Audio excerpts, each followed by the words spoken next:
Abdut olib bo'ladigan joyini gaplashaylik. Mashinamiz yili nechi? Aka, mashinamiz yili 2009-yil.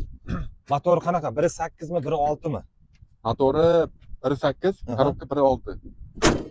Keyin mashina mexanika bo'lgan, avtomat qilingan. Ichini salonni. Nimalar qilingan mashinaga?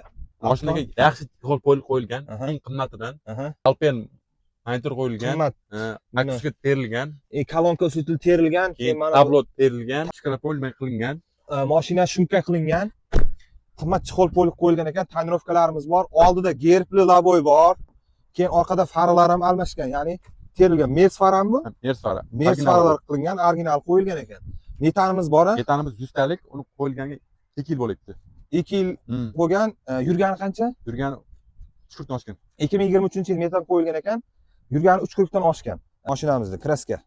Kraskasi bir 15% kraskasi bor. 15% atrofida kraskasi bor. Balonlarimiz yaxshi, yumshoq balon, yangi balon qo'yilgan ekan. Qo'yilganiga 1 oy bo'ldi endi. Balon qo'yilgani 1 oy bo'ldi. Bu mashinamiz bozorga ham olib chiqilgan.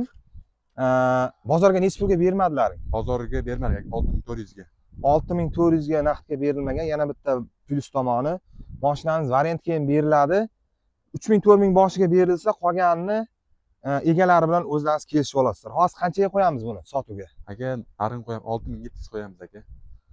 6700 kelishiladigan joyi bormi? Ozgina bersam, sunnatiga. 6700 2009-yilda ishlab chiqarilgan Lacetti sunnatiga muvofiq ozgina kelishtirib beraman deyapti. Beriladi. Yana bitta tomoni generalniy doverniz ham, oddiy doverniz ham berilaveradi.